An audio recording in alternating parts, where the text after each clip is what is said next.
भैया आज हम लोग जो बातचीत करेंगे भक्ति काल पर शुरुआत होनी है। और भक्ति काल पर शुरुआत होने से पहले थोड़ा सा जानकारी उन लोगों को दे दें जो भी क्लास नहीं ले रहे हैं, खासकर फेसबुक पर या यूट्यूब पर देख रहे हैं।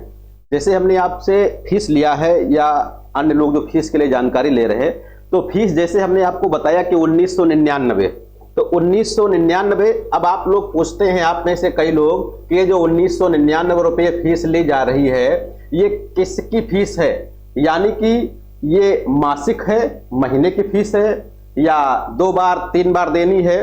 तो ये आपको ध्यान रखना है, 2-3 बार फीस आपको नहीं देनी है, केवल 1 बार फीस देनी है और पूरा सिलेबस आपका पढ़ाया जाएगा। मान के चलो लगभग 6 महीने की फीस है ये। कितनी? 6 महीना आप लाइव पढ़ोगे, यानी 6 महीना लगभग लगेगा आपका सिलेबस पूरा होने में। इसके अलावा 2 साल तक आपको जो रिकॉर्ड क्लास मिलती है, 2 साल तक कम से कम आप उसको आराम से देख सकते हो, चाहे जितनी बार देख सकते हो। इसमें कोई दिक्कत वाली बात नहीं कि एक ही बार देख पाओगे, चाहे इतनी बार देखो। दूसरा, इसी में आपको जो क्लास के बाद पीडीएफ मिलती है, जो नोट्स है, जो पढ़ाया जाता है वो आपको मिल रहा होगा बराबर, और डेली क्लास का मिल रहा है। दूसरा, इसके अलावा जो आपके साप्ताहिक टेस्ट हो रहे, साप्ताहिक टेस्ट का मतलब जो जो टॉपिक पढ़ाया जा रहा है वो सब आपका टेस्ट होता जा रहा है, इसका भी कोई पैसा अलग से नहीं देना है।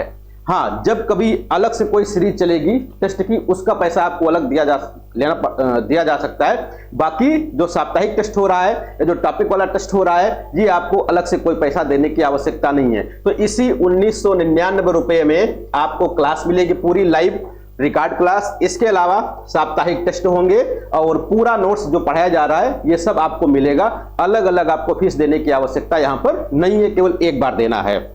दूसरा, आप चाहे जिस स्टेट से हो, चाहे यूपी से हो, उत्तराखंड से हैं, दिल्ली से हैं, बिहार से हैं, छत्तीसगढ़ से, हिमाचल प्रदेश से, मध्य प्रदेश से, कहीं से भी हैं, जो हिंदी का मूल स्ट्रक्चर है, जैसे हिंदी गद्य साहित्य का इतिहास हो गया, हिंदी पद्य साहित्य का इतिहास हो गया, भाषा विज्ञान व्याकरण है या फिर काव्यशास्त्र है, ये सभी जगह एक जैसा पूछा जाता है। हाँ, कहीं पर कुछ टॉपिक होते हैं या कहीं पर कुछ कम होते हैं, वो बात अलग है, बाकी पूछा पूरा जाता है। इसके अलावा जो अलग अलग स्टेट में अलग अलग रचनाएं लगी होती हैं, तो अगर जो उनकी क्लास हम लेते हैं तो आपको अलग से उसकी क्लास दी जाती है। यदि बाई द वे हम नहीं लेते तो पहले ही आपको बता दिया जाता है कि हाँ ये चीज हम नहीं पढ़ा पाएंगे। जैसे उत्तराखंड के लोग जो आप लोग जुड़े हैं, तो उत्तराखंड का जो लोक साहित्य है, अभी हमने कहा कि अभी हम आपको नहीं पढ़ाएंगे या आपको हो सकता है नोट्स ना दें, लेकिन आपकी परीक्षा से पहले वो नोट्स भी हम आपको उपलब्ध कराएंगे पीडीएफ रूप में, और क्लास भी आपको हो सकता है उसकी दें, लेकिन उसकी अलग से क्लास होगी, आपको संडे को क्लास होगी। ये थोड़ा सा आपको ध्यान रखना है। तो जो भी लोग जुड़ने वाले हैं, केवल 1 बार ध्यान रखो कि आपको केवल 1 बार पैसा देना है, 1999। इसी में आपकी पूरी क्लास, पूरा नोट्स जो 5 भागों में है वो सब आपको मिल जाएगा। यदि बाय द वे आप क्लास नहीं ले पाते, बाद में ले सकते हैं, रिकॉर्ड क्लास आपको मिल जाएगी। इसके अलावा भी यदि आप क्लास लेने के इच्छुक नहीं है, केवल नोट्स चाहते हैं, तो नोट्स भी आपको मिल रहा है। नोट्स 5 भागों में है, जैसा कि पहले में पद्य साहित्य का इतिहास, दूसरे में गद्य साहित्य का इतिहास, तीसरे भाग में काव्यशास्त्र है, चौथे भाग में भाषा विज्ञान और व्याकरण है, 5वें भाग में जो यूपी से उत्तराखंड से उनके लिए संस्कृत है। बाकी अदर स्टेट का उनका अपना जो लोकल है वो दिया जाता है।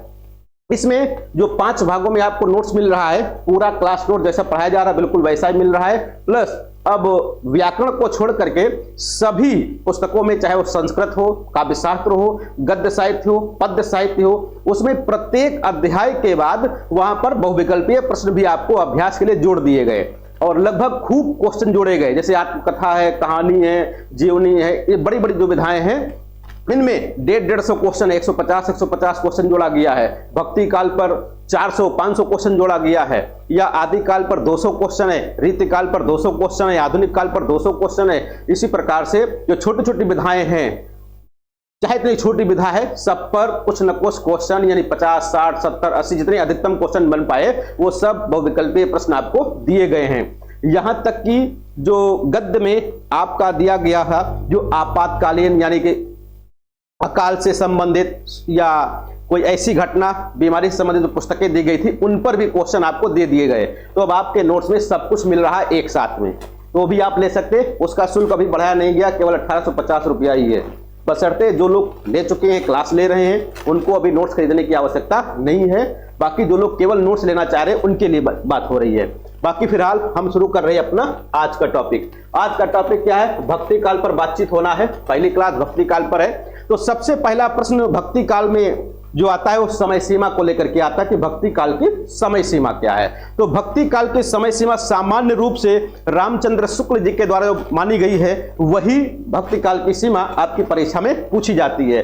तो रामचंद्र शुक्ल जी इससे पहले जो बात की है आदि काल में, तो आदि काल की समय सीमा उन्होंने संवत 1050 विक्रमी से संवत 1050 विक्रमी से संवत 1375 विक्रमी तक माना था। ये किसकी सीमा है? तो ये आदि काल की समय सीमा है। तो जब कोई काल खत्म होता है उसके बाद अगला काल शुरू होता है, तो ये आदि काल की समय सीमा हो गई। और अब ये भक्ति काल की समय सीमा क्या है कि संवत 1375 से 1700 विक्रमी, संवत 1375 से 1700 विक्रमी, ये क्या है?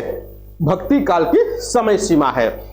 अब अगर जो इसी को सन में पूछा जाए कि ईस्वी में इसकी समय सीमा क्या है, तो केवल क्या करना है? 57 घटा देना है दोनों में से, आपकी समय सीमा निकल आएगी। यानी कि अगर सन ईस्वी में पूछा जाए तो 1318 ईस्वी से 1643 ईस्वी तक, 1318 से 1643 ईस्वी ये भक्ति काल की समय सीमा सन ईस्वी में पूछी जा रही है या ईस्वी में बताना है आपको। अगर संवत में कही जा रही है तो संवत 1375 से संवत 1700 तक ये क्या है? भक्ति काल की समय सीमा है। और भक्ति काल के समय सीमा के संबंध में विद्वानों में बहुत ज्यादा मतभेद नहीं है। अब बात आती है भक्ति काल के नाम कौन कौन से हैं या भक्ति काल को हम और किन किन नामों से जानते हैं। तो खैर हिंदी साहित्य के इतिहास में जो काल विभाजन किया गया उसमें जो आदि काल है, आदि काल के नामों पर बहुत ज्यादा विवाद है।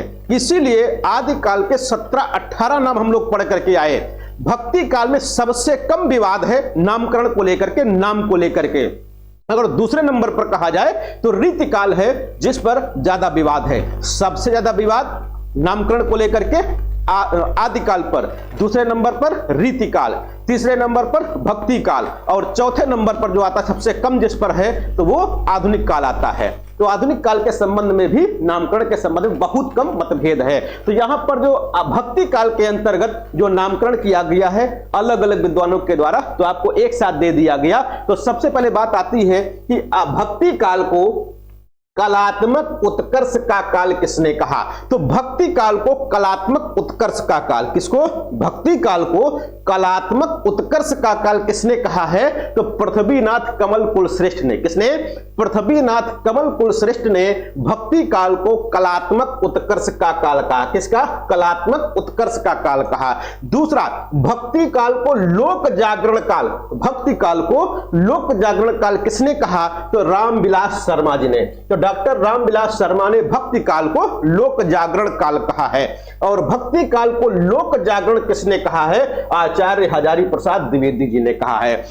अब यहां पर थोड़ा सा भ्रम हो सकता है, लोक जागरण और लोक जागरण काल, भैया किसी का माइक खुला बंद कर दो। तो लोक जागरण काल या लोक जागरण, तो लोक जागरण जब कहा जाएगा तो हजारी प्रसाद द्विवेदी, और लोक जागरण काल कहा जाएगा तो रामविलास शर्मा, आपको याद रखना है। तो यहां पर देखो लोक जागरण काल है तो यहां पर रामविलास है, ला यहां पर भी, ला यहां पर भी, ऐसे भी मैच कर सकते हो यदि कभी दिक्कत आए ऐसी। तो वैसे तो याद ही करना है कि लोक जागरण हजारी प्रसाद द्विवेदी और लोक जागरण काल रामविलास शर्मा जी ने कहा। भक्ति काल को माध्यमिक काल की संज्ञा दी गई। तो भक्ति काल को माध्यमिक काल कहने वाले मिश्र बंधु हैं। ये मिश्र बंधु वही है गणेश बिहारी मिश्र, श्याम बिहारी मिश्र और सुखदेव बिहारी मिश्र, जिन्होंने मिश्र बंधु विनोद के नाम से इतिहास ग्रंथ लिखा था। दूसरा आता है पूर्व मध्य काल।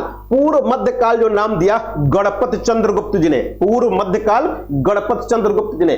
वैसे पूर्व मध्य काल तो कई लोगों ने नाम दिया, पूर्व मध्य काल कई लोगों ने नाम दिया है, यहां तक कि रामचंद्र शुक्ल ने भी भक्ति काल को पूर्व मध्य काल कहा है, लेकिन गणपत चंद्रगुप्त का ज्यादा परीक्षा में पूछा जाता है।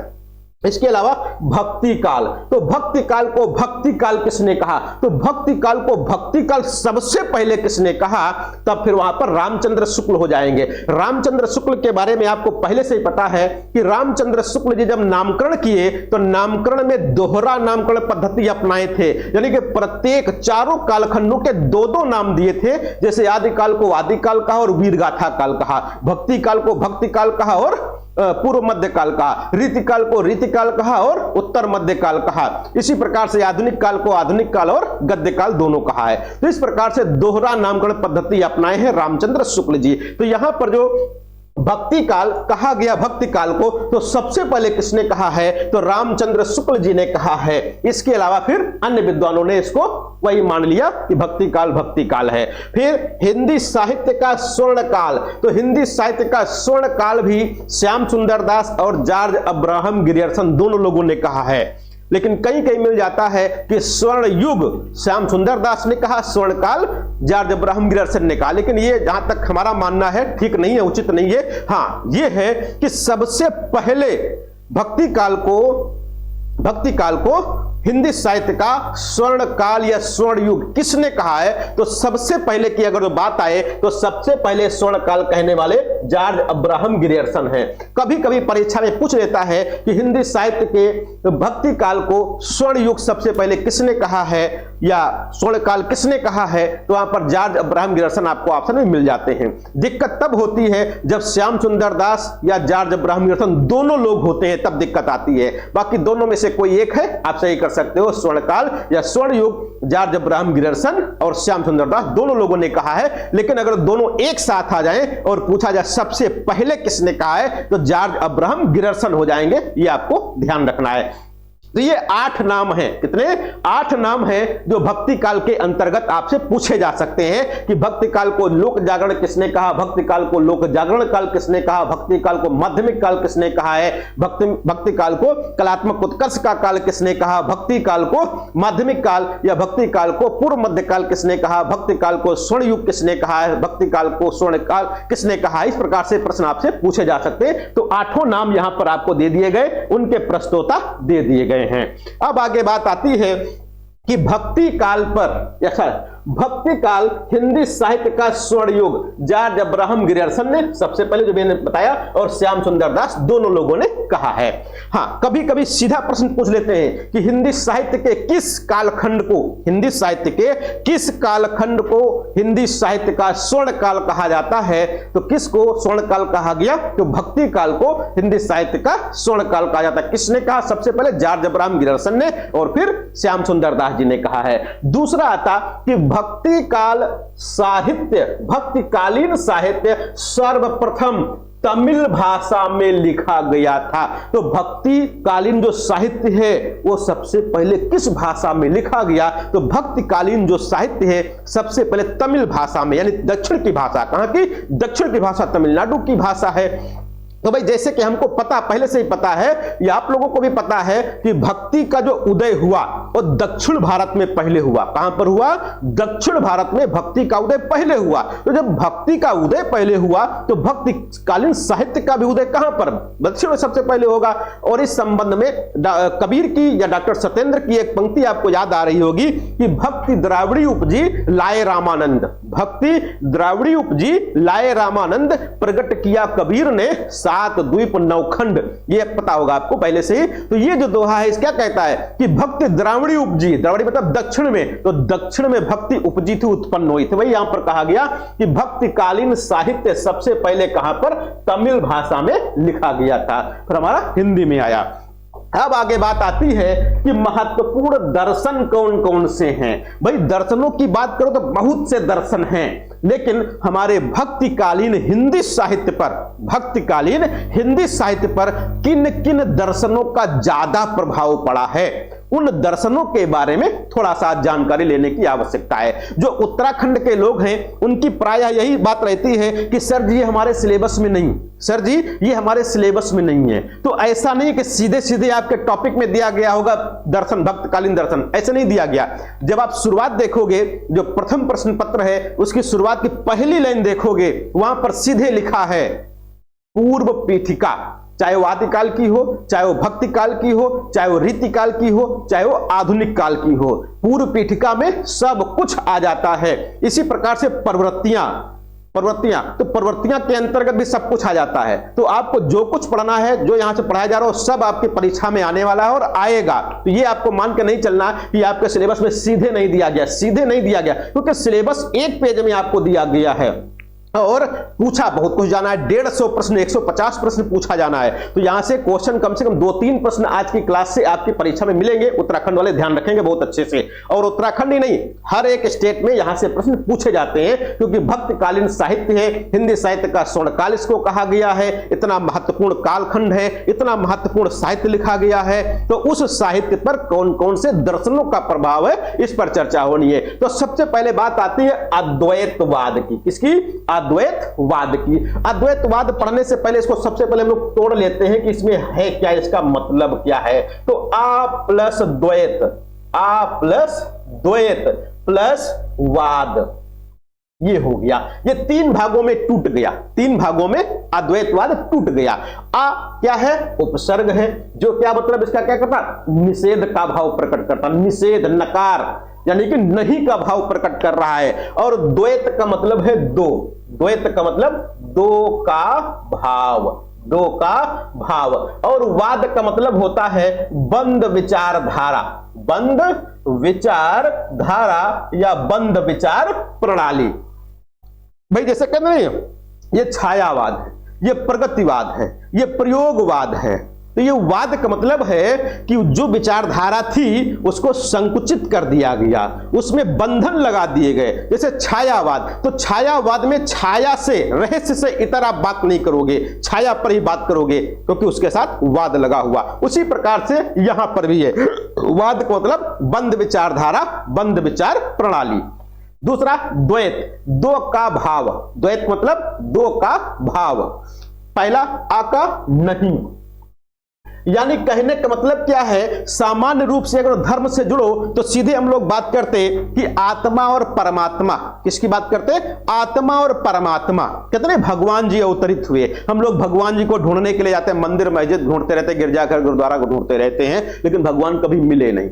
अब क्यों नहीं मिले, अभी यहां पर पता हो जाएगा। तो दूसरा है कि हम लोग मानते क्या है, भगवान अलग। भगवान कहां रहते हैं? ऊपर रहते। कुछ लोग कहते हैं भगवान ऊपर रहते, भगवान स्वर्ग लोक में रहते हैं, हम लोग पृथ्वी लोक में रह रहे तो हम मानव हैं, बाकी भगवान क्या है? वो स्वर्ग लोक में रहते, भगवान भगवान है। तो यहां पर क्या है, यहां पर इस वाद के मानने वाले, इस दर्शन के मानने वाले जो लोग हैं, उनका मानना यह है कि भगवान यानी आत्मा और परमात्मा दोनों अलग अलग नहीं है, दोनों एक हैं। यहां पर क्या कहा गया? दो का भाव, यानी कि आत्मा और परमात्मा दो अलग अलग वस्तु नहीं है, दो अलग अलग चीजें नहीं है। नहीं, यानी दोनों अलग अलग नहीं है, दोनों एक ही हैं। अद्वैत का मतलब आत्मा और परमात्मा दोनों अलग अलग नहीं। भाई इस संबंध में कबीरदास जी का कथन आपको याद होगा, जब मैं था तब हरि नहीं, अब हरि है मैं नाई, सब अंधियारा मिट गया जब दीपक देखा माय। यानी कि जब तक मुझ में अहंकार का भाव था तब तक मुझे भगवान के दर्शन नहीं हुए, भगवान मुझे प्राप्त नहीं हुए, और जैसे मुझे भगवान प्राप्त हुए वैसे ही अहंकार का भाव स्वतः नष्ट हो गया, यानी अज्ञान का भाव नष्ट हो गया। यानी कि अज्ञानतावश हम भगवान को ढूंढते रहते, लेकिन भगवान कहां? हम लोगों के हृदय में ही, हम लोग ही भगवान। भाई कहते ना, कस्तूरी कुंडल बसे मृग ढूंढे बनमाही, ऐसे गटगट राम है दुनिया देखे नाई। और सूफी काव्य धारा में तो कहा ही गया, अनलहक अहम ब्रह्मास्मि, मैं ही ब्रह्म हूं। यानी कि कबीरदास भी यही कहते हैं कि जब तक हम अपने बारे में नहीं जान पाते, अपने बारे में नहीं जान पाते, तब तक भगवान के बारे में नहीं जान पाते, क्योंकि आत्मा और परमात्मा दोनों अलग अलग नहीं, दोनों एक ही हैं। कबीरदास की बात क्यों की है यहां पर? क्योंकि कबीरदास पर सर्वाधिक प्रभाव अद्वैतवाद का पड़ा है। अद्वैतवाद कबीरदास जी की रचनाओं में खूब भरा पढ़ाया जाता, इसलिए यहां पर बताया गया। तो अद्वैत का मतलब आपको क्या समझ में आया? अद्वैत का मतलब यह है कि आत्मा और परमात्मा दोनों अलग अलग नहीं है, दोनों एक ही हैं। आत्मा और परमात्मा क्या है? दोनों एक ही हैं। कबीरदास को समझाते हुए और कहते हैं, पानी ही ते हिम भया, हिम होए गया बिलाए, जो कुछ था सोई भया, अब कुछ कहा न जाए।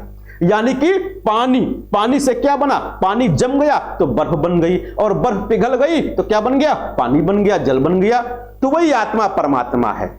पानी और बर्फ का जो संबंध है वही आत्मा और परमात्मा का संबंध है, बिल्कुल आसान सा है। तो अद्वैतवाद यही कहता है कि आत्मा और परमात्मा दोनों अलग अलग नहीं है, दोनों एक ही हैं। कौन है इसके प्रवर्तक? तो भाई अद्वैतवाद के प्रवर्तक कौन? आदि गुरु शंकराचार्य जी। यहां से प्रश्न क्या पूछा जाएगा? अद्वैतवाद के प्रवर्तक कौन है? तो अद्वैतवाद के प्रवर्तक जो हैं आदि गुरु शंकराचार्य जी हैं। कौन है? आदि गुरु शंकराचार्य जी अद्वैतवाद के प्रवर्तक हैं। और शंकराचार्य जी का जन्म कहां पर हुआ था? कालड़ी, केरल में। कहां पर हुआ था? केरल में हुआ था। और इनके जन्म के संबंध में दो मत हैं। कुछ विद्वान 508 ईसा पूर्व और कुछ विद्वान 509 ईसा पूर्व इनका जन्म ठहराते हैं या जन्म बताते हैं। और 474 ईसा पूर्व, कब? 474 ईसा पूर्व में इनका निधन हुआ था। कब? 474 ईसा पूर्व में इनका निधन हुआ। फिर बात आती है इनके गुरु का नाम क्या था? तो इनके गुरु का नाम गोविंद भगवद पाद। इनके गुरु का नाम क्या? तो इनके गुरु का नाम गोविंद भगवद पाद इनके गुरु जी थे, यानी कि अद्वैतवाद के प्रवर्तक शंकराचार्य जी के गुरु जी गोविंद भगवद पाद। और शंकराचार्य जी को प्रच्छन्न बौद्ध कहते थे। प्रच्छन्न का मतलब होता है छिपा हुआ, छिपी हुई। प्रच्छन्न बेरोजगारी पढ़ा होगा इकोनॉमिक्स में, तो प्रच्छन्न का मतलब छिपा हुआ या छिपी हुई। तो इनको प्रच्छन्न बौद्ध कहते हैं। प्रच्छन्न बौद्ध कहते हैं। क्यों कहते हैं? क्योंकि इनके गुरु जो थे वो बौद्ध थे, यानी शंकराचार्य जी के गुरु जी जो थे वो क्या थे? बौद्ध थे।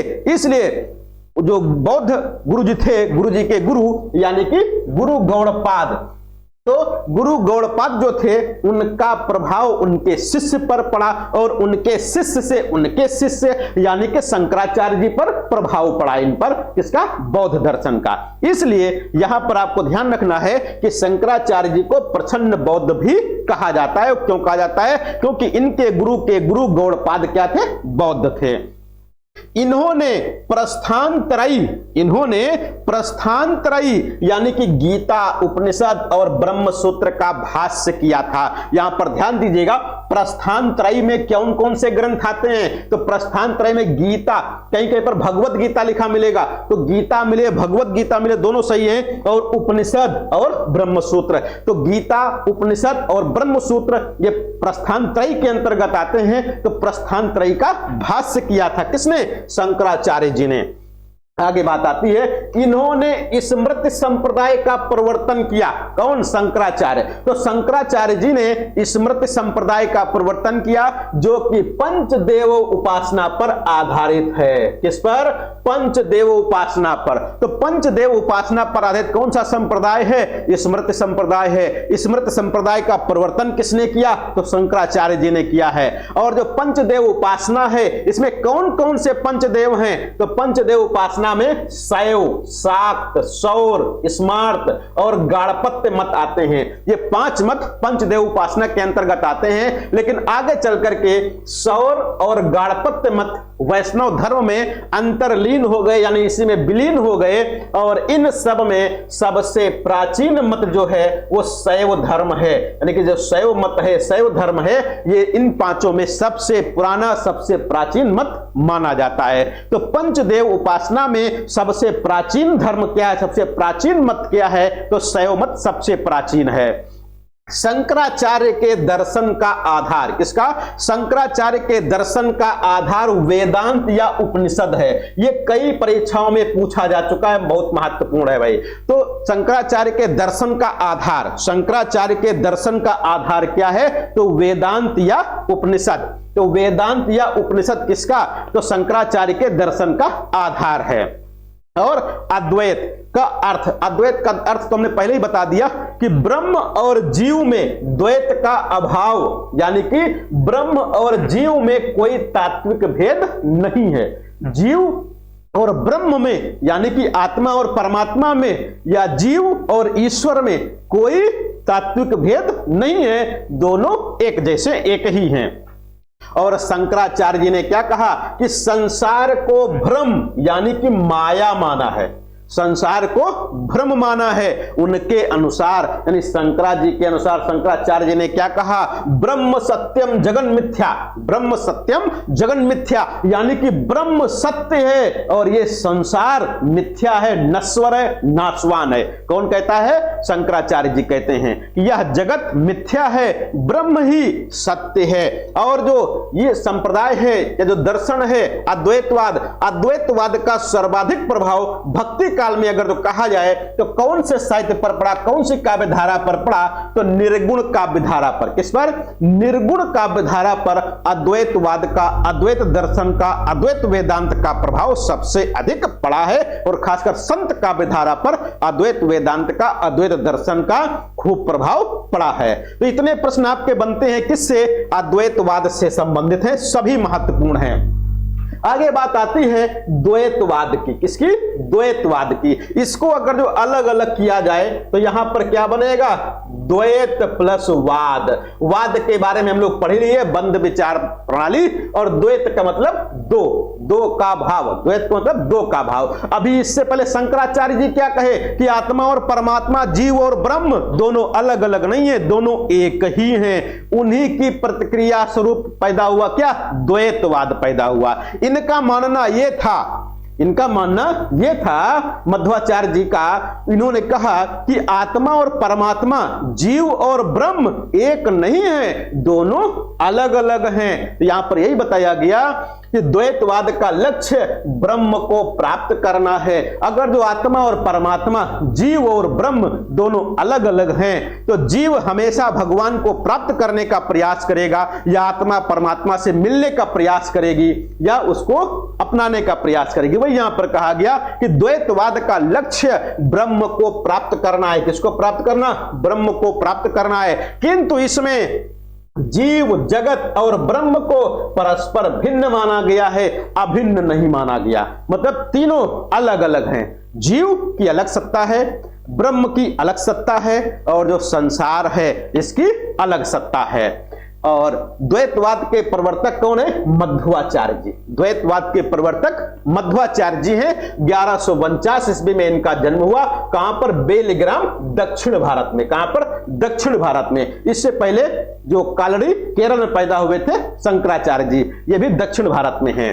और इनका पूर्व नाम जो था, यानी प्रारंभ का नाम जो था, वो आनंद तीर्थ था। यानी मध्वाचार्य का मूल नाम क्या था? मध्वाचार्य के बचपन का नाम क्या था? मध्वाचार्य का प्रारंभिक नाम क्या था? तो आनंद तीर्थ इनका प्रारंभिक नाम था।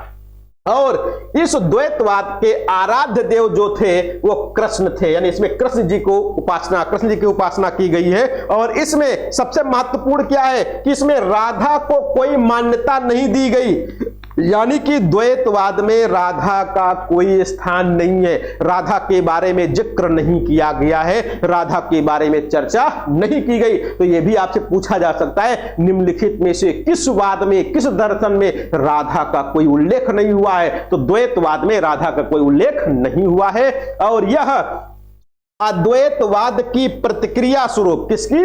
अद्वैतवाद की प्रतिक्रिया स्वरूप द्वैतवाद का उदय होता है। यानी कि अद्वैतवाद की प्रतिक्रिया स्वरूप उसके प्रतिरोध में क्या उत्पन्न हुआ? द्वैतवाद उत्पन्न हुआ है, द्वैतवाद पैदा हुआ है।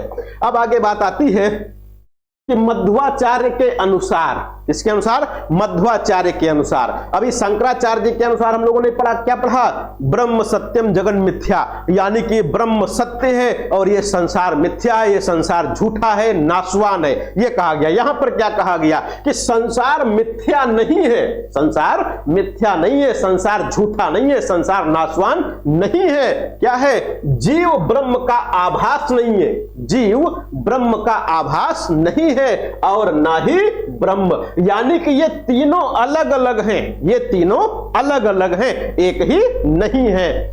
जीव की अभेदता का खंडन करते हुए, जीव की अभेदता का खंडन करते हुए मध्वाचार्य ने 5 भेदों को सिद्ध किया है। भाई इससे पहले शंकराचार्य जी ने कहा कि ब्रह्म सत्यम जगन मिथ्या, या आत्मा और परमात्मा, जीव और ब्रह्म दोनों एक ही हैं, दोनों अभिन्न हैं, उसका खंडन करते हुए मध्वाचार्य ने 5 भेदों का उल्लेख किया है। वो 5 भेद कौन है? तो 5 भेद देखो आपके सामने दिए गए। पहला, ईश्वर का जीव से नित्य भेद है, यानी कि ईश्वर और जीव दोनों क्या है? अलग अलग हैं, एक नहीं है। ईश्वर और जीव दोनों एक नहीं है, दोनों अलग अलग हैं। दूसरा, ईश्वर का जड़ पदार्थ से नित्य भेद है, ईश्वर का जड़ पदार्थ से नित्य भेद है, यानी कि ईश्वर और जड़ पदार्थ जो है ये दोनों अलग अलग हैं, दोनों एक ही नहीं है। तीसरा, जीव का जड़ पदार्थ से नित्य भेद है, यानी कि एक जीव और जड़ पदार्थ दोनों एक नहीं है, दोनों अलग अलग हैं। दोनों क्या हैं? अलग अलग हैं। अब चौथा क्या आया?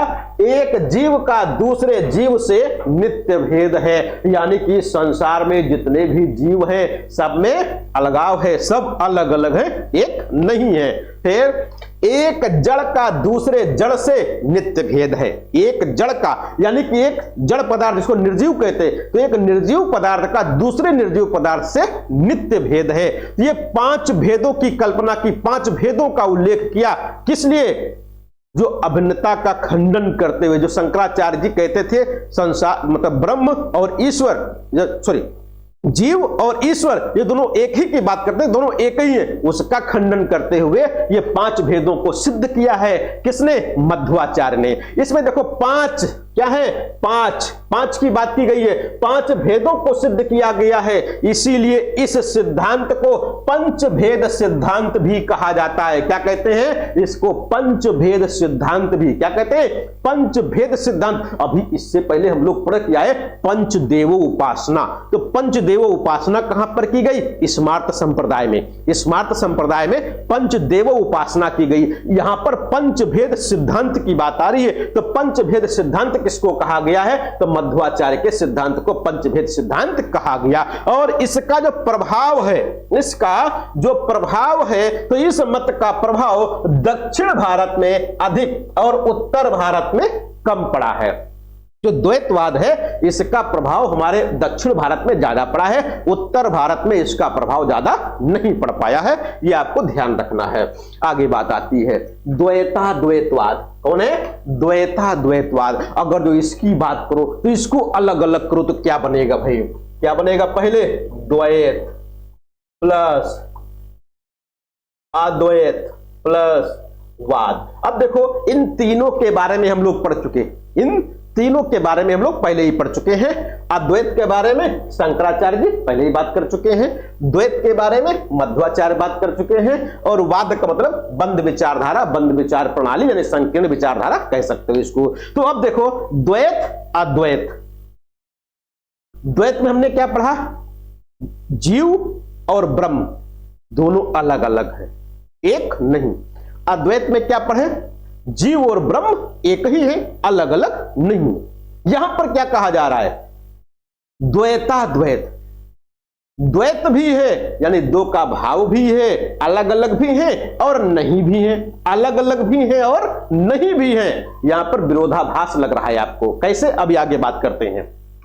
जो द्वैता द्वैतवाद है इसके प्रवर्तक कौन है? द्वैता द्वैतवाद सिद्धांत, द्वैता द्वैतवाद चलाया किसने? प्रवर्तक कौन है? तो निम्बार्काचार्य जी है। कौन है? निम्बार्काचार्य जी द्वैता द्वैतवाद के प्रवर्तक हैं। ये जितने भी वाद हैं, चाहे अद्वैतवाद, द्वैतवाद, शुद्धाद्वैतवाद, द्वैता द्वैतवाद, विशिष्टाद्वैतवाद, ये 4-5 वाद हैं जिनका क्रम से मिलाने के लिए भी आ जाता है। एक तरफ वाद दिए गए होंगे और एक तरफ प्रवर्तक दिए गए होंगे, तो सभी के वाद के प्रवर्तक जरूर याद रखना है। तो द्वैता द्वैतवाद के प्रवर्तक कौन है? निम्बार्काचार्य है। कौन है? निम्बार्काचार्य है। इनका समय 12वीं शताब्दी के आसपास है। क्या है? इनका समय 12वीं शताब्दी के आसपास है। और इनके बचपन का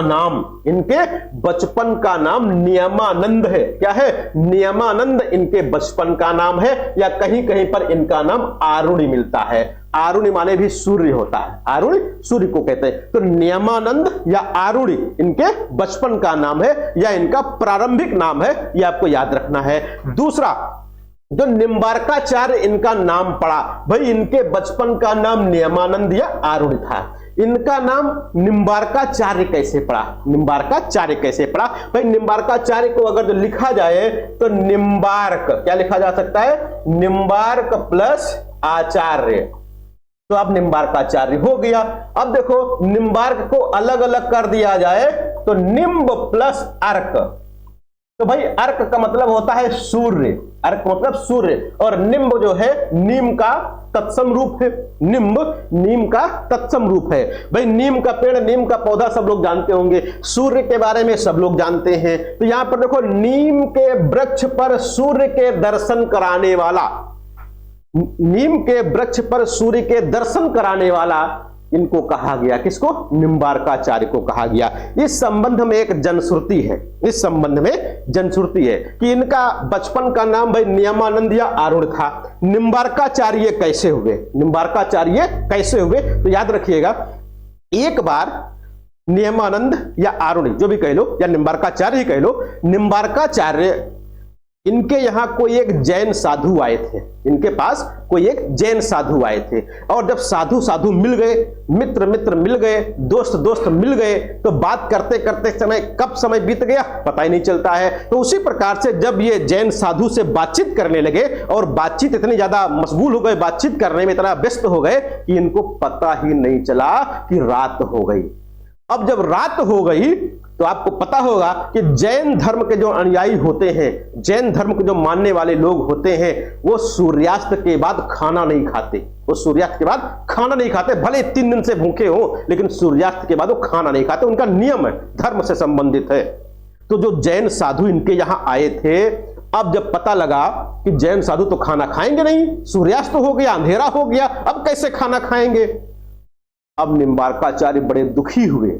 एक तो उनके घर आए मेहमान जो जैन साधु थे, वो भी भूखे सोएंगे, या तो फिर निम्बार्काचार्य भी खाना ना खाएं। तो इस पर निम्बार्काचार्य को बड़ा दुख हुआ, बड़ी ग्लानि प्रकट हुई कि ये तो बड़ा अच्छा नहीं हुआ कि हमारे घर कोई मेहमान आया और हमारी गलतीवश, हमारी त्रुटिवश उसको खाना नहीं मिल रहा, भूखा पेट सो रहा है। कहते हैं ऐसा सोचते ही निम्बार्काचार्य के भगवान सूर्यदेव प्रकट हो गए। भगवान सूर्यदेव प्रकट हुए कहां? नीम के वृक्ष पर। नीम के वृक्ष पर सूर्य भगवान का उदय हो गया, चारों ओर उजाला हो गया। अब जब उजाला हो गया तो जैन साधु तो खाना खा लेंगे। भाई जैन साधु के लिए भोजन आया, जैन साधु भोजन करने लगे कि भाई उजाला हो गया, अब तो खाना खा ही सकते हैं। और जैसे ही उनका भोजन समाप्त हुआ, जैसे ही उनका भोजन समाप्त हुआ, भगवान सूर्यदेव फिर से अस्त हो गए। तो कहा जाता है या लोगों के द्वारा माना जाता है कि वो जो सूर्य भगवान आए, सूर्यास्त हुआ, सूर्योदय हुआ, वो निम्बार्काचार्य जी की भावना के वश या उनके प्रभाव वश हुआ था। तभी से इनका नाम निम्बार्काचार्य हो गया। क्या हो गया? इनका नाम निम्बार्काचार्य हो गया, यानी कि नीम के वृक्ष पर सूर्य के दर्शन कराने वाला हो गया। सूर्य का दर्शन कहां पर? नीम के वृक्ष पर सूर्य का दर्शन कराने वाला, ये इनका नाम हो गया। और कहते हैं कि निम्बार्काचार्य जी के गुरु जी का नाम नारद मुनि था। अब सोचो, जिसके गुरु ही नारद मुनि हो, जिसके गुरु ही नारद मुनि हो, चलते फिरते पत्रकार हो। भाई आज की भाषा में नारद मुनि कौन थे? पत्रकार थे। तो नारद मुनि जब इनके गुरु हैं तो ये तो बात पहुंचा ही सकते हैं सूर्य भगवान के पास, पहुंचाया होगा आगे। और इसे भेदाभेदवाद भी कहा जाता है। भेदाभेदवाद, भेदाभेदवाद को कहो तो क्या है? भेद प्लस अभेद, भेद प्लस अभेद, यानी भेद भी है और अभेद भी है, यानी दोनों अलग अलग भी हैं और दोनों एक भी है। जैसे द्वैताद्वैतवाद, वैसे ही भेदाभेदवाद। कभी कभी पूछ लेते हैं द्वैताद्वैतवाद को और किस नाम से जानते हैं, तो भेदाभेदवाद के नाम से जानते हैं। आगे बात आती है, इस सिद्धांत के अनुसार, यानी कि जो द्वैताद्वैतवाद है, इसमें मुख्य बात क्या आपको याद रखनी है, यहां पर बताया गया। पहला, संसार ब्रह्म से भिन्न और अभिन्न दोनों है। यानी कि ब्रह्म संसार, यानी संसार जो है वो ब्रह्म से भिन्न भी है और अभिन्न भी है, दोनों है। कौन? संसार। तो संसार ब्रह्म से भिन्न भी है, यानी अलग भी है, और अभिन्न भी है, एक ही है। कैसे? ब्रह्म अद्वैत है। ब्रह्म क्या है? अद्वैत है। संसार द्वैत है। यानी कि ब्रह्म अद्वैत है, संसार द्वैत है। दोनों नित्य सत्य है, दोनों नित्य सत्य है। कोई यहां पर मिथ्या, कोई यहां पर झूठा नहीं है, दोनों सत्य है। अद्वैत ब्रह्म, कौन? अद्वैत ब्रह्म, जिसको कारण कहा गया, ही द्वैत संसार यानी कार्य का वास्तविक रूप धारण करता है। यानी कि अद्वैत ब्रह्म ही द्वैत संसार का वास्तविक रूप धारण करता है, ये यहां पर कहा गया। वस्तुतः द्वैताद्वैतवाद का आधार कार्य कारण संबंध है। क्या है? कार्य कारण संबंध है। जो कार्य है ये संसार है, जो कारण है ये अद्वैत ब्रह्म है। और इस निम्बार्क के मत का प्रचार प्रसार कहां पर? वृंदावन और बंगाल में विशेष रूप से हुआ है। तो निम्बार्क के मत का प्रभाव या इसका प्रचार प्रसार, तो निम्बार्काचार्य के मत का प्रचार प्रसार या द्वैताद्वैतवाद का प्रचार प्रसार बंगाल और वृंदावन में ज्यादा हुआ है। और निम्बार्क ही प्रथम वैष्णव है, निम्बार्क ही प्रथम वैष्णव हैं जिन्होंने कृष्ण और राधा को सर्वप्रथम विशेष महत्व दिया है। तो ऐसा कौन सा पहला वैष्णव है या कौन सा ऐसा संप्रदाय है जो पहले कृष्ण और राधा के महत्व को स्वीकार करता है? तो कृष्ण और राधा के महत्व को स्वीकार करने वाला पहला संप्रदाय निम्बार्क संप्रदाय है, जो कि वैष्णव संप्रदाय, वैष्णव के अंतर्गत आता है। और निम्बार्क के अनुयायी या राधा और कृष्ण के उपासक माने जाते हैं। निम्बार्क के जो अनुयायी हैं, निम्बार्क के जो अनुयायी हैं और राधा और कृष्ण के उपासक माने जाते हैं, ये कहा गया। आगे बात आती है कि हिंदी में कहां पर प्रभाव पड़ा? तो हिंदी में भक्ति काल के अंतर्गत जो निर्गुण काव्यधारा और सगुण काव्यधारा थी, इन दोनों पर, निर्गुण और सगुण दोनों काव्यधारा के कवियों पर इसका प्रभाव पड़ा है। इसका द्वैताद्वैतवाद का। दूसरा, श्री भट्ट, हरिव्यास देव और परशुराम देव आदि इस संप्रदाय के प्रमुख कवि माने जाते हैं। तो श्री भट्ट, हरिव्यास देव, परशुराम देव इस संप्रदाय के प्रमुख कवि माने जाते हैं। कभी कभी पूछ लेते हैं कि इस संप्रदाय के प्रमुख कवि कौन है? तीन कवि श्री भट्ट, हरिव्यास देव और परशुराम देव माने जाते हैं। अगला आता है विशिष्टाद्वैतवाद। क्या है? विशिष्टाद्वैतवाद। विशिष्टाद्वैतवाद क्या है? इसको अगर जो अलग अलग करो तो क्या हो जाएगा?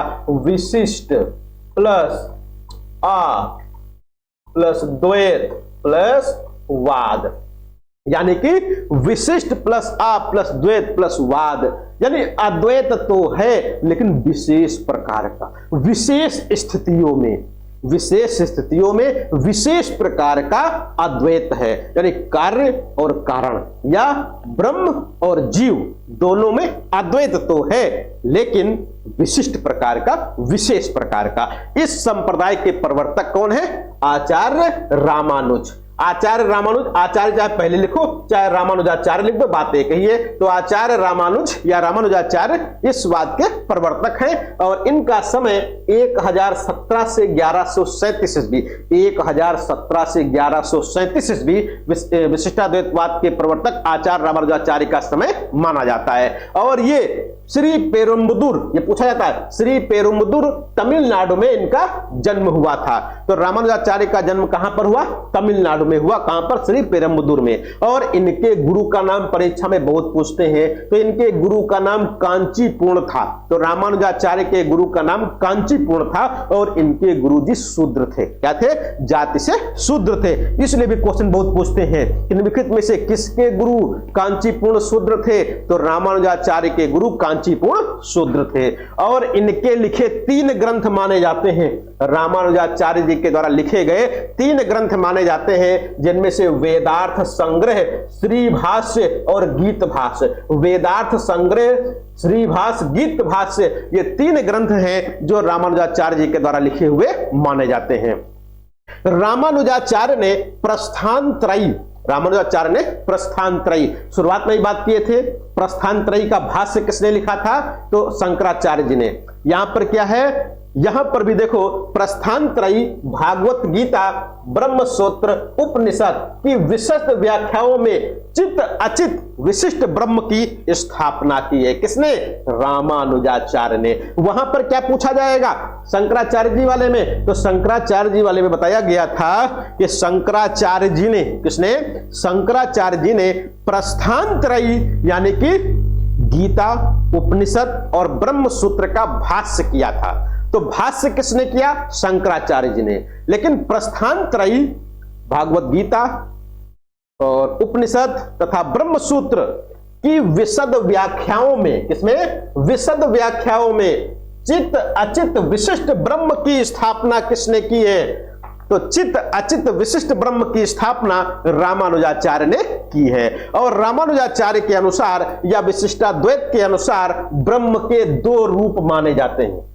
ब्रह्म के दो रूप। तो किसके अनुसार ब्रह्म के दो रूप माने जाते हैं? तो विशिष्टाद्वैतवाद के अनुसार, या रामानुजाचार्य ने ब्रह्म के दो भेद माने हैं या दो रूप माने हैं। कौन कौन से रूप हैं? एक को कहा गया कारण ब्रह्म और दूसरे को कह दिया गया कार्य ब्रह्म। एक कारण ब्रह्म और एक कार्य ब्रह्म। तो कारण ब्रह्म और कार्य ब्रह्म ये दोनों क्या है? आगे समझते हैं कि दोनों क्या है, कारण ब्रह्म और कार्य ब्रह्म। भाई कारण ब्रह्म को पहले समझना है। कारण ब्रह्म यहां पर क्या कहा गया? सूक्ष्म चित्त। चित्त का मतलब जीव, हमने ब्रैकेट में लिख दिया कि सूक्ष्म चित्त यानी कि जीव और अचित प्रकृति से विशिष्ट है।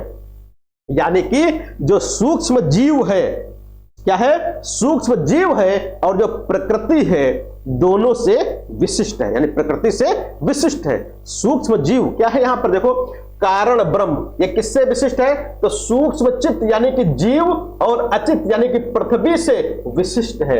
यानी कहने का तात्पर्य यह है कि इसको अगर जो हम मान लो ब्रह्म मान लेते हैं तो ब्रह्म अलग है किससे? तो जीव और प्रकृति से। तो प्रकृति और जीव से अलग है क्या? ब्रह्म। तो जो कारण ब्रह्म है, कौन सा?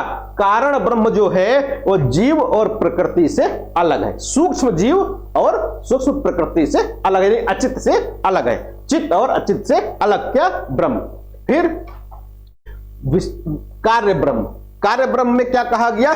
जीव सहित समस्त जगत। जीव सहित समस्त जगत यानी कि स्थूल चित्त और अचित से विशिष्ट है। दोनों का एकम एक ही विशिष्टाद्वैतवाद है। दोनों का एकम एक। दोनों का एकम एक मतलब क्या है? कारण ब्रह्म। कारण ब्रह्म प्लस कार्य ब्रह्म, ये दोनों जब मिल जाते हैं तो क्या बनता है? विशिष्टाद्वैतवाद, यानी विशिष्ट बन जाता है। तो यानी कहने का मतलब क्या है? कारण ब्रह्म और कार्य ब्रह्म दोनों का एकम एक हो जाना, दोनों का एक में मिल जाना ही विशिष्टाद्वैत है। ये कौन कहता? रामानुजाचार्य जी कहते हैं। और विशिष्टाद्वैतवादी तीन नित्य तथा स्वतंत्र पदार्थ मानते हैं। यानी कि जो विशिष्टाद्वैतवादी है या रामानुजाचार्य हैं वो तीन क्या मानते हैं? तीन पदार्थ मानते हैं ऐसे जो स्वतंत्र पदार्थ है और नित्य है। नित्य का मतलब शाश्वत है, सदैव रहने वाले हैं। जैसे पहला परमात्मा यानी ईश्वर, चित्त यानी कि जीव और अचित यानी कि प्रकृति, ये तीनों। फिर परमात्मा अंतर्यामी रूप से जीवन और प्रकृति में विद्यमान है। क्या है? कि जो ब्रह्म है, जो परमात्मा है वो क्या है? अंतर्यामी रूप से जीव में भी विराजमान है और प्रकृति में भी विराजमान है। कहते नहीं भगवान सब जगह, भगवान सब जगह, हमारे अंदर भी, आपके अंदर भी, प्रकृति में भी भगवान है, ये कहा जाता है। तो वही यहां पर कहा गया कि जो परमात्मा ये क्या है? अंतर्यामी रूप से जीवन यानी जीव और प्रकृति दोनों में विद्यमान है। वह अंगी है। अंगी है, कौन अंगी है? ईश्वर। अंगी कौन? ईश्वर। जीव तथा प्रकृति उसके अंग है। जीव और प्रकृति उसके अंग है। इस संबंध में कहा गया ईश्वर अंश जीव अविनाशी। ईश्वर अंश जीव अविनाशी, ये यहां पर कहा गया। तो ईश्वर अंश जीव अविनाशी किसने कहा? विशिष्टाद्वैतवाद के प्रवर्तक या विशिष्टाद्वैतवाद में कहा गया आचार्य रामानुजाचार्य के द्वारा। चित्त अचित से विशिष्ट परमात्मा ही एकमात्र सत्य है। यानी कि चित्त और अचित से विशिष्ट जो परमात्मा है यही एकमात्र सत्य है। और इसका जो प्रभाव है विशिष्टाद्वैतवाद का, तो विशेष रूप से रामानंद और तुलसीदास पर। हिंदी के कवियों में एक रामानंद और एक तुलसीदास, इन दोनों पर विशिष्टाद्वैतवाद का प्रभाव या रामानुजाचार्य का प्रभाव विशेष रूप से पड़ा है। और इसे उभय वेदांत कहा जाता है। क्या कहते हैं? इसे उभय वेदांत कहते हैं। उभय का मतलब दो होता है, उभय का मतलब दो, इसे उभय वेदांत कहा जाता है क्योंकि इस दर्शन के दो उत्स हैं। उत्स का मतलब स्रोत, स्रोत जिसको कहते हो, यानी कि दो इसके उत्स हैं, यानी इनका प्रादुर्भाव जो हुआ, ये उत्पन्न हुए, ये दो जगह उत्पन्न हुए। कहां? एक तो संस्कृत वेद में और दूसरा तमिल वेद में। तो जो ये उभय वेदांत इसको कहा गया विशिष्टाद्वैतवाद को, तो विशिष्टाद्वैतवाद के दो उत्स हैं, एक तमिल वेद, एक संस्कृत वेद, इस कारण से इसको उभय वेदांत भी कहा जाता है। तो किस वाद को उभय वेदांत कहते हैं? तो विशिष्टाद्वैतवाद को उभय वेदांत कहा जाता है। अब एक आखिरी आता है यहां पर शुद्धाद्वैतवाद, जो बड़ा आपका दर्शन है जिसके ऊपर, जिसका प्रभाव हिंदी पर बहुत है। तो शुद्धाद्वैतवाद, इसको अगर जो अलग अलग कर लिया जाए, इसको अगर जो अलग अलग कर लिया जाए तो शुद्ध प्लस अद्वैत, शुद्ध प्लस अद्वैत प्लस वाद। तो वाद के बारे में पता, अद्वैत के बारे में पता। अब शुद्ध का मतलब अंग्रेजी में कहो प्योर, अंग्रेजी में क्या कहते हैं? प्योर, यानी असली, जिसको कहते हैं असली। तो असली सोना, असली चीज, तो असली अद्वैत यानी कि प्योर शुद्ध अद्वैत की बात कही गई। यहां पर क्या कहा गया? इसके प्रवर्तक कौन है? वल्लभाचार्य जी। अब वल्लभाचार्य जी से लगभग सभी लोग परिचित होंगे, है ना। तो वल्लभाचार्य जी के ढेर सारे गुरु शिष्य थे, जिनके बारे में चर्चा भी सूरदास के बारे में होगी, कुम्भन दास, परमानंद दास, उनके बारे में चर्चा होगी, है ना, पुष्टिमार्ग की चर्चा होगी। तो यहां पर क्या कहा गया? इस सिद्धांत के अनुसार, यानी कि शुद्धाद्वैत के अनुसार, किसके अनुसार? शुद्धाद्वैत के अनुसार, शुद्धाद्वैतवाद के अनुसार क्या कहा गया? ब्रह्म माया से सर्वथा अलिप्त होने के कारण शुद्ध है, यानी कि जो ब्रह्म है, जो परमात्मा है, वो माया से अलिप्त रहता है, अलग रहता है, निर्लिप्त रहता है, इसलिए वह शुद्ध है। माया से ब्रह्म सर्वथा अलिप्त रहता है, यानी माया में लिप्त नहीं रहता है, इस कारण से ब्रह्म क्या है? शुद्ध है। माया रहित ब्रह्म ही एक अद्वैत तत्व है, माया रहित ब्रह्म ही एक अद्वैत तत्व है, और सारा संसार उसी की लीला का विलास है, सारा संसार उसी की लीला का विलास है। विलास मतलब प्रसन्नता, खेल, यानी कि इस सिद्धांत का मानना है, शुद्धाद्वैतवाद का मानना है, जैसे सोना हम लोग देखते, गोल्ड जिसको कहते हैं, सोना जो आजकल बहुत महंगा है। तो सोना क्या है भाई? सोने से जो आभूषण बनता है, सोने से आभूषण बनता है, और उस आभूषण में खरा सोना तो होता नहीं है, पेवर सोना तो होता नहीं है, यानी सोने तो होता है लेकिन उसमें कुछ मात्रा अन्य चीजों की, अन्य पदार्थों की भी मिला दी जाती है, लेकिन अंततः रहता तो सोना ही है। यानी कि कहने का तात्पर्य क्या है कि जिस प्रकार से सोना, जब सोना होता है, गोल्ड है, उसका जब आभूषण बन जाएगा, अंगूठी बन गई या कोई भी आभूषण बन गया, तो जो आभूषण बना तब उसको सोना नहीं कहा जाएगा, उस आभूषण का नाम दिया जाएगा कि ये हार है, ये अंगूठी है, या जो भी ये हार मतलब बनेगा आभूषण, तो उस आभूषण का नाम दिया जाएगा, सोना नहीं दिया जाएगा। लेकिन जैसे ही उस आभूषण को गला दिया जाएगा और वो फिर क्या कहलाएगा? सोना कहलाएगा। सोना तो सोना ही रहा, भले वो अंगूठी में रहे, हार में रहे, कहीं पर भी रहे, लेकिन है तो सोना ही।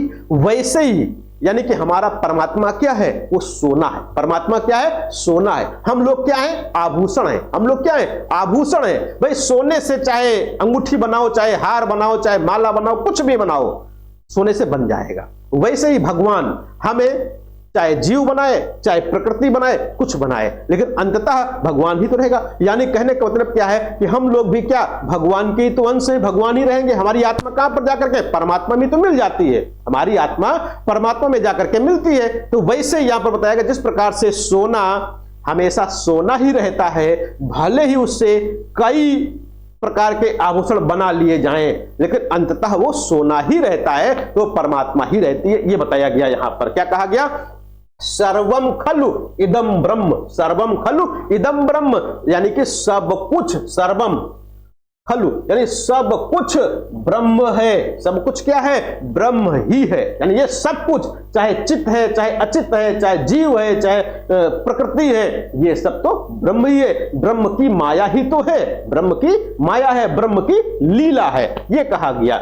इस संप्रदाय का प्रमुख सिद्धांत, जिस प्रकार स्वर्ण अनेक रूपों में परिवर्तित होने पर भी शुद्ध स्वर्ण ही रहता है, उसी प्रकार ब्रह्म शुद्ध है। इस मत का साधना मार्ग पुष्टि मार्ग कहलाता है। इस मत का जो साधना मार्ग है, जो तपस्या का मार्ग है, वो क्या है? पुष्टि मार्ग है। भागवत पुराण में पुष्टि पोषण का अर्थ भगवान का अनुग्रह, याद रखिएगा, बहुत पूछते हैं पुष्टि या पोषण का अर्थ क्या होता है, तो पुष्टि या पोषण का अर्थ बताया गया भगवान का अनुग्रह, भगवान की कृपा, भगवान की कृपा, भगवान का प्रसाद, भगवान का अनुग्रह, भगवान का आशीर्वाद, पुष्टि का अर्थ हो गया। क्या कहा गया? पोषणम तद अनुग्रह, पोषणम तद अनुग्रह, यानी भगवान का अनुग्रह ही, भगवान का पोषण ही क्या है? पुष्टि है, ये कहा गया यहां पर। आगे क्या आता है कि वल्लभाचार्य जी ने जीव की 3 कोटियां मानी है, यानी वल्लभाचार्य जी के अनुसार इस संसार में 3 प्रकार के जीव पाए जाते हैं। वल्लभाचार्य जी के अनुसार इस संसार में 3 प्रकार के जीव पाए जाते हैं। कौन कौन से जीव हैं? पहला पुष्ट जीव, दूसरा मर्यादा जीव, तीसरा प्रवाह जीव। तो पहला क्या है? पुष्ट जीव, ऐसे जीव जिन पर ईश्वर की विशेष कृपा होती है, ऐसे जीव जिन पर भगवान की विशेष कृपा होती है। भगवान उन्हें अपनी शरण में लेते हैं, भगवान उन्हें अपनी शरण में ले लेते हैं, और जो ईश्वर से अनन्य प्रेम करते हैं, जो ईश्वर से अनन्य प्रेम करते हैं, उनको क्या कहा गया? पुष्ट जीव कहा गया। अगर जो आज की भाषा में कहो, वर्तमान में कहो, तो भाई जो राधा को पूजने वाले एक महाराज जी हैं, परमानंद महाराज जी, क्या नाम उनका? प्रेमानंद महाराज जी। तो आज की भाषा में उनको कह सकते हो कि वो जो है इस प्रकार के जीव के अंतर्गत आते, भगवान की उनके ऊपर विशेष कृपा है, ऐसा कहा जाता है। दूसरा मर्यादा जीव, मर्यादा जीव वे जीव होते हैं जो मर्यादा का पालन करते हैं, हम लोगों जैसे, आप लोगों जैसे, यानी कि ऐसे जीव जो वेदों में बताए गए, धर्म शास्त्रों में बताए गए मार्ग का अनुसरण करते हुए या मार्ग पर चलते हुए अपना जीवन बिताते हैं, भगवान की पूजा करते, भगवान की आराधना करते, भगवान का भजन करते हैं और अच्छे अच्छे काम करते हैं। ऐसे लोगों को क्या कहा गया? ईश्वर की आराधना करते, मर्यादा जीव कहते। और तीसरे प्रकार का जीव है प्रवाह जीव। तीसरे प्रकार का जीव कौन सा? प्रवाह जीव। प्रवाह को मतलब बहते रहना, बहते रहो, चलते रहो, कोई मतलब नहीं है, यानी इस संसार में क्या हो रहा है क्या नहीं हो रहा है उनसे कोई मतलब नहीं है। भगवान का भजन करना तो दूर, भगवान का नाम तक नहीं लेते, ऐसे लोग, यानी कि ऐसे लोग, ऐसे जीव जो निरुद्देश्य जीवन बिताते हैं। क्या करते हैं? निरुद्देश्य जीवन बिताते हैं, यानी जिनके जीवन का कोई उद्देश्य ही नहीं है, ऐसे लोग। और कभी ईश्वर का चिंतन नहीं करते, यानी ईश्वर के बारे में बातचीत नहीं करते, ना ईश्वर का भजन करते हैं, ना भगवान से भक्ति करते, भगवान को याद करते। ऐसे लोग जो होते हैं वे क्या होते हैं? प्रवाह जीव होते हैं। तो वल्लभाचार्य जी के अनुसार 3 प्रकार के जीव की कोटियां बताई गई, पुष्टि, मर्यादा और प्रवाह। तीनों याद रखेगा, परीक्षा में पूछा जाता है। आगे बात आती है भक्ति काल के अंतर्गत कुछ अन्य महत्वपूर्ण संप्रदाय हैं। ये छोटे छोटे संप्रदाय हैं जिनसे केवल इनके प्रवर्तक ही पूछे जाते हैं, जिनसे केवल इनके प्रवर्तक पूछे जाते हैं, इनके बारे में ज्यादा नहीं पूछा जाता है। जैसे रामावत संप्रदाय। अब रामावत संप्रदाय है, कौन चलाएंगे? रामानंद जी। स्वसुखी संप्रदाय बहुत पूछते हैं, रामचरण दास जी चलाते।